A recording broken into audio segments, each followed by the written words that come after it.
સૂત્ર અર્થના રહસ્યો. પ્રણામ. મનદંડ અને એની સામે મનગુપ્તી. આ મન શું છે એની વિચારણાઓ આપણે ઘણા દિવસથી કરી રહ્યા છીએ. ટેકનિકલી જોવા જઈએ તો આપણને આપણું મન દેખાતું જ નથી. એ અદૃશ્ય ચીજ છે. માણસના શરીરનો જ્યારે અભ્યાસ કરવામાં આવે તો એનું હૃદય, એના હાથ, એના પગ, એનું લીવર, એની કિડની, આ બધું જ દેખાઈ શકે એમ છે.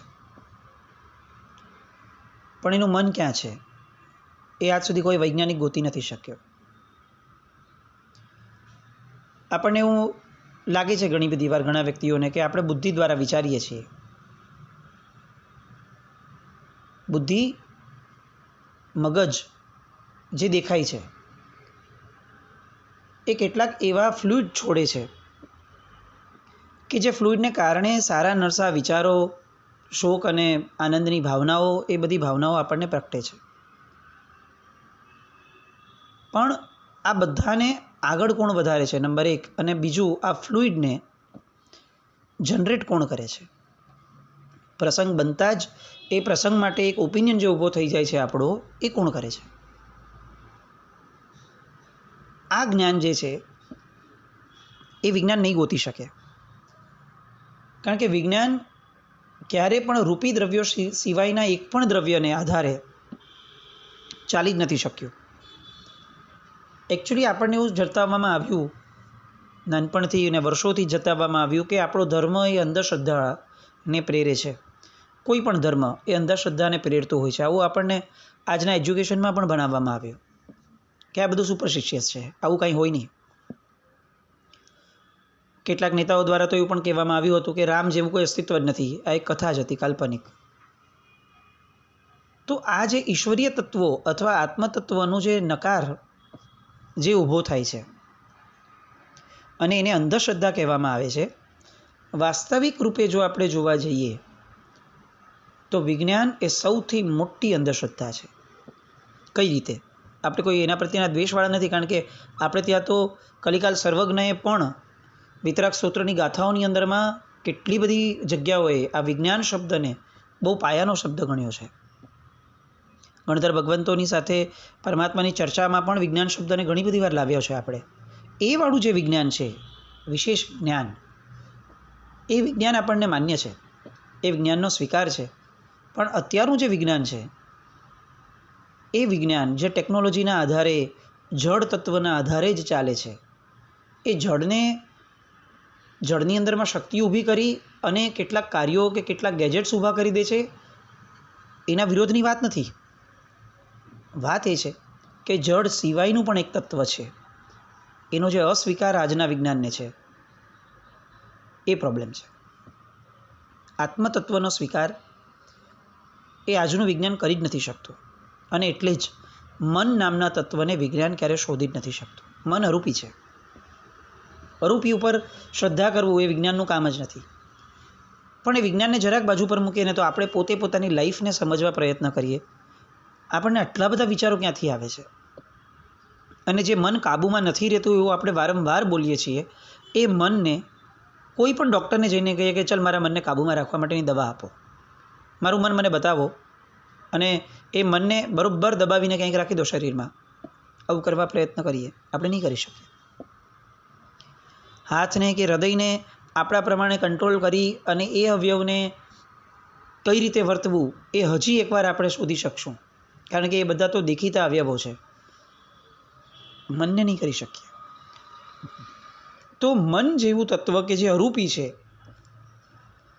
એના અસ્તિત્વનો સ્વીકાર જો સામાન્ય દરેક વ્યક્તિ કરે છે તો પ્રશ્ન એ થાય છે કે આત્મા નામના તત્વનો સ્વીકાર કરવામાં વાંધો શું છે?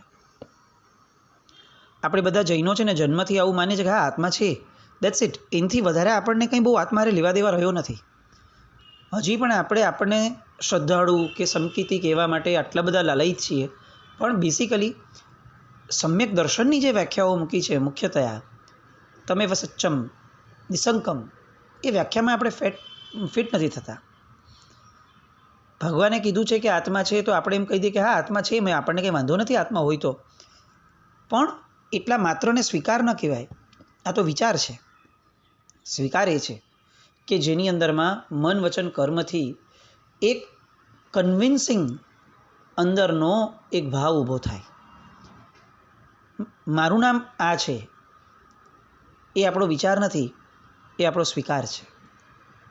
અને એ ઊંઘમાં પણ આપણા ભેગો હોય છે. એ વિચાર ગમે તેવા દુઃખમાં પણ આપણા ભેગો હોય છે. ગમે તેવી શોકની પળ હોય, જીવનની એક્સ્ટ્રીમ દુઃખની પળ હોય, તેમ છતાં પણ એ સ્વીકાર જે છે એ આપણાથી અળગો નથી થઈ શકતો.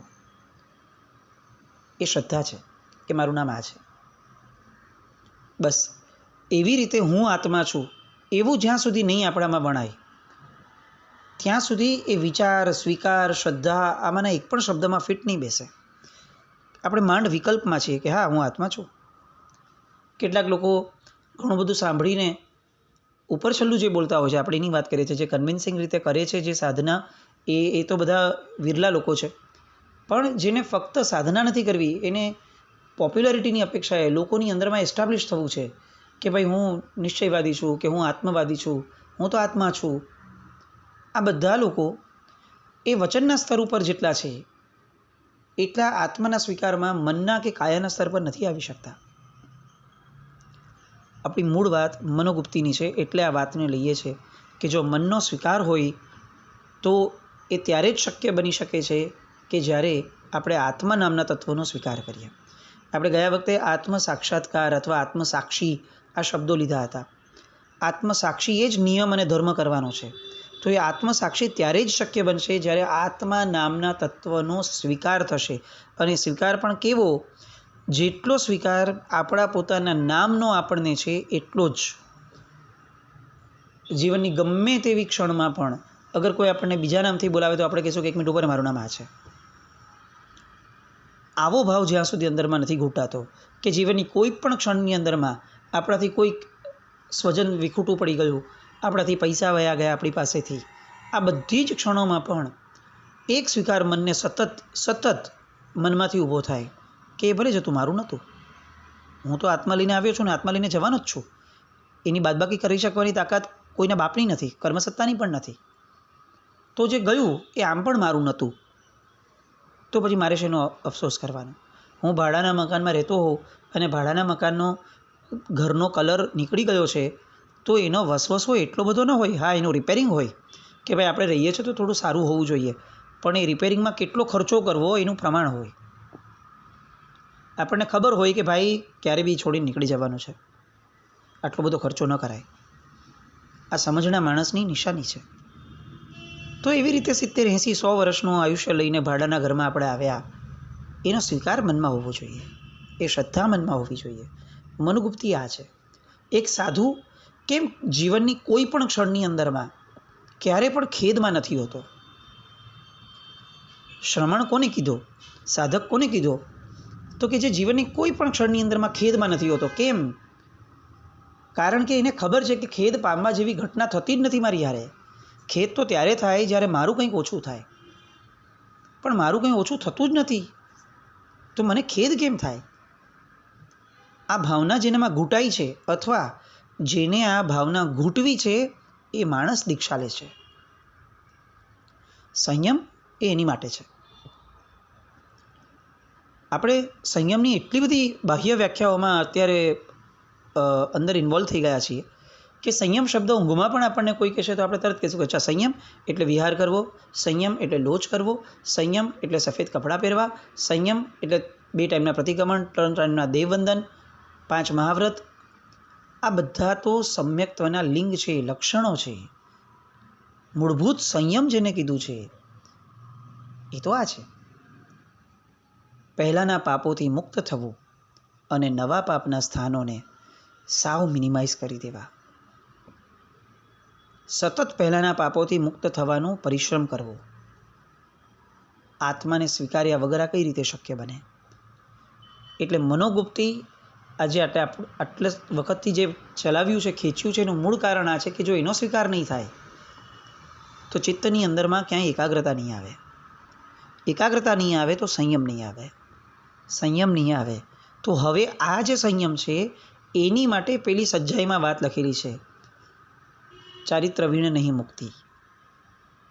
એ જે શબ્દ લખ્યો છે એ શબ્દ એમાં જે ચારિત્ર શબ્દ વાપર્યો છે એ આ દીક્ષા લેવું એ આશયવાળું નથી.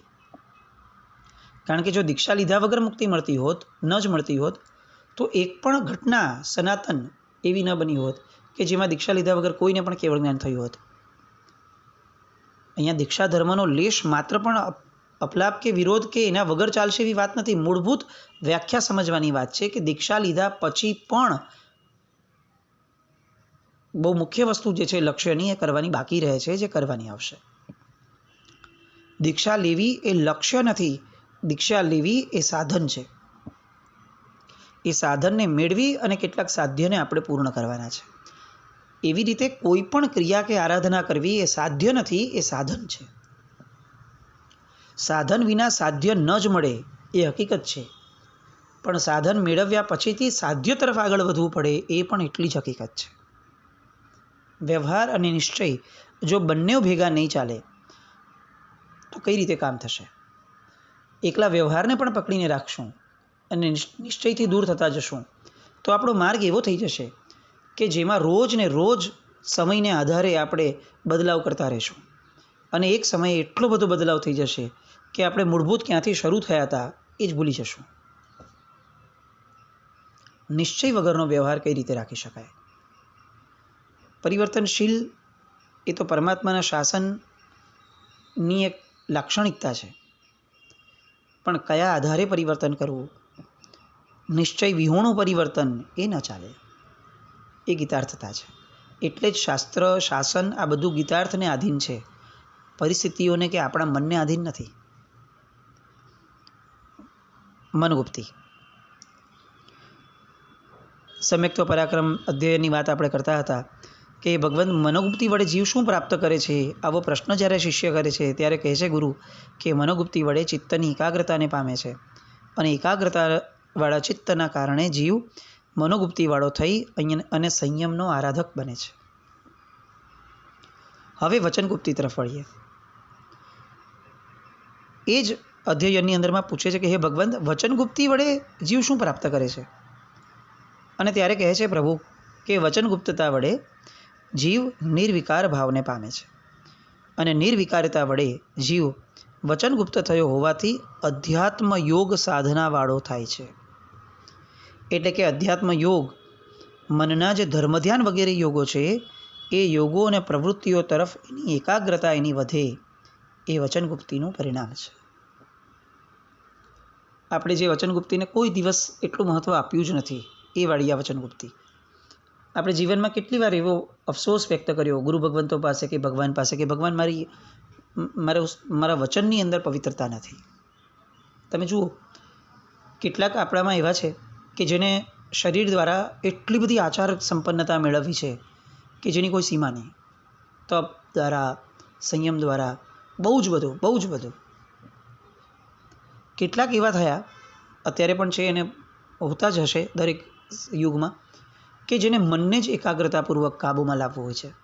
એને સૌથી વધારે વસવસો એ હોય છે કે હું અહીંયા મારા મનને કાબૂમાં ન રાખી શક્યો, હું અહીંયા આ ન કરી શક્યો.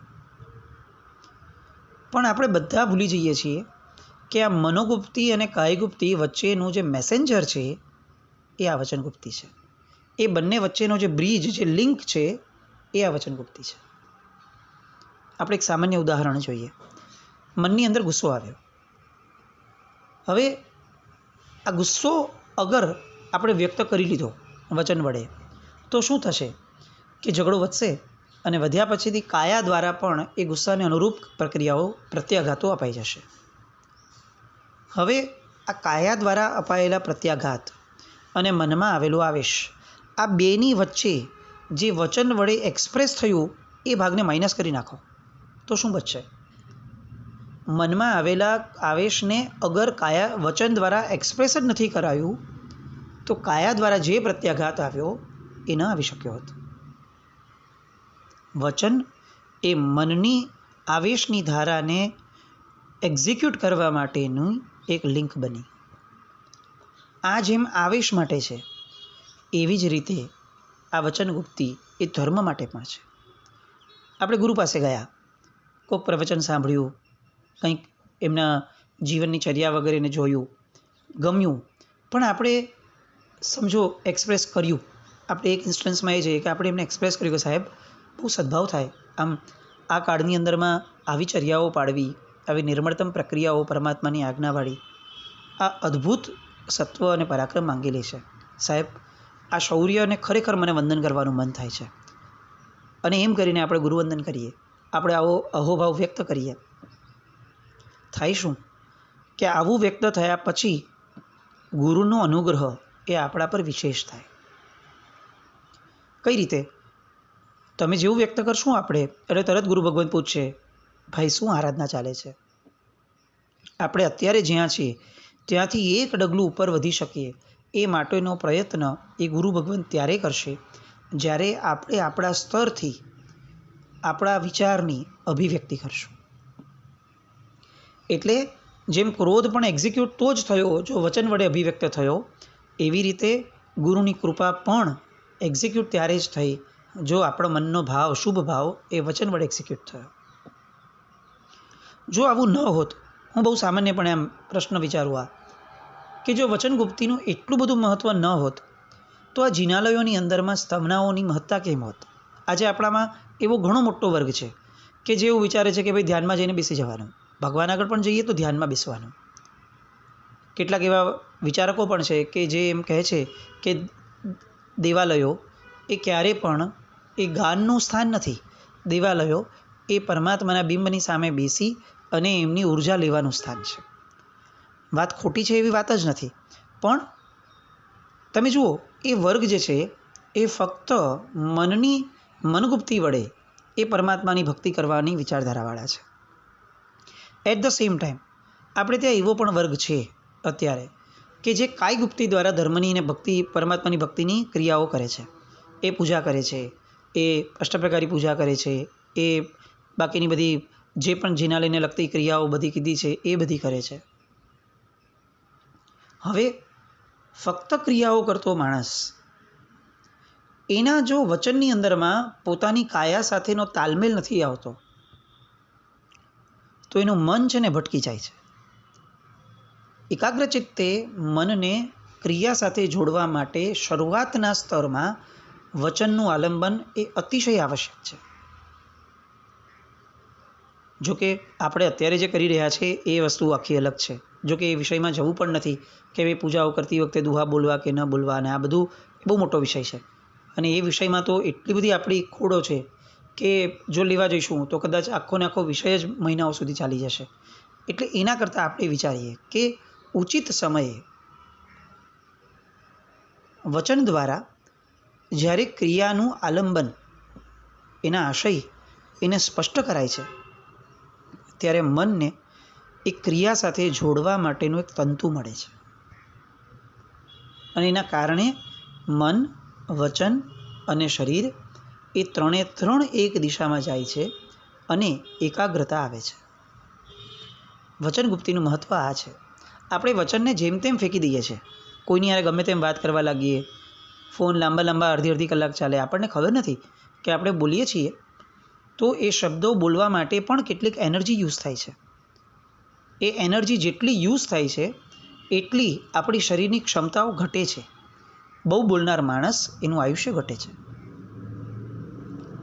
બીજી એક અપેક્ષા એ વિચારીએ, સાવધ્ય વચનો બોલવા અથવા નિરર્થક વચનો બોલવા. અતિચારની એક લાઈન છે, મુખરપણા લગે અસંબદ્ધ વાક્ય બોલ્યા, જેનો કોઈ રેફરન્સ જ નથી, જેની યારે કોઈ લિંક જ નથી, અકારણ બસ ગમે તેમ બોલી રાખ્યું. આ અતિચાર કીધો શ્રાવક માટે. કેમ? કારણ કે એ વચનને પણ બહુ જ ગાળીને વાપર્યા. એ વગર કારણે હવે ફ્રી બેઠા છે તો હાલો બાજુવાળાને વાત કરીએ એવું એને ન હોય. ચાલો આમનો ફોન આવી ગયો તો કેટલીક પંચાતો કરી લઈએ, એમ ન હોય. અકારણ એક પણ પ્રવૃત્તિ, મનનો વિચાર પણ નહીં, વચનનો ઉચ્ચાર પણ નહીં અને કાયાની પ્રવૃત્તિ પણ નહીં, અકારણ ન હોય. અને જે અકારણ આ ત્રણેય વસ્તુઓ કરતા હોય એ માણસ ક્યારેય મોટો ન થઈ શકે, મહાન ન થઈ શકે. અકારણ જીવવાવાળો માણસ એ કોઈ દિવસ જીવનમાં કોઈ ક્ષેત્રમાં, ધર્મ જવા દઈએ, કોઈ પણ ક્ષેત્રમાં એ માણસ આગળ જ ન વધી શકે. એ વિશ્વસનીયતા જ નથી પામતો કે લોકો વિચારે કે આ ભાઈ આવું બોલ્યા, તો કંઈક ચોક્કસ હશે.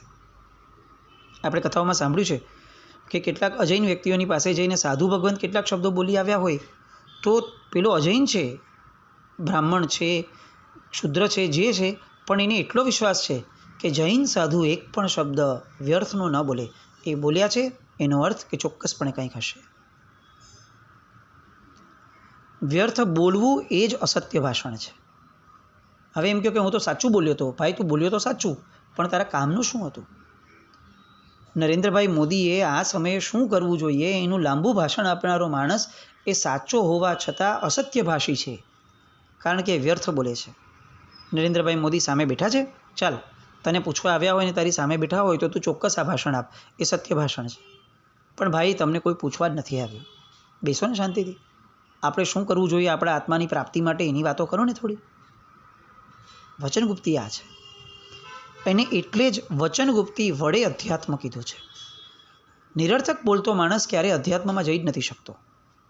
વધુ પડતું બોલતો માણસ એ અધ્યાત્મમાં જઈ જ નથી શકતો, કારણ કે એ એટલો છીછરો થઈ જાય છે કે ઊંડે ઉતરવાનું એને મન જ ન થાય. એનું વચન એના મનને ઊંડે જતાં જ રોકશે. બહુ જ બાહ્યમાં પ્રવૃત્તિ કરતા વ્યક્તિઓએ આ ભય સ્થાનથી ચેતવવા જેવું છે કે બહુ જ બાહ્યમાં રહ્યા કાયાથી અથવા બહુ જ બાહ્યમાં રહ્યા વચનથી, તો મન ઊંડું ઉતરતા પહેલાં 500 વાર પ્રયત્ન કરવો પડશે. મનને પણ બાહ્યની જ રુચિ થઈ જશે, અને બાહ્યની રુચિવાળો માણસ એ ક્યારેય અધ્યાત્મમાં જઈ નહીં શકે. અધ્યાત્મમાં ન જઈ શકનારો માણસ એ મોક્ષનો વિચાર સ્વપ્નમાં પણ નહીં કરી શકે. આજ સુધી ધર્મથી મોક્ષે ગયા હોય એવું એક દ્રષ્ટાંત લાવીને બતાવો. એટલે ધર્મનો વિરોધની વાત નથી, ધર્મ અધ્યાત્મનું સાધન છે એ વાત છે. ધર્મથી, ધર્મક્રિયાઓથી અંતે વળવાનો તો અધ્યાત્મ તરફ જ છે. એ તો નિતાંત અને સનાતન સત્ય છે.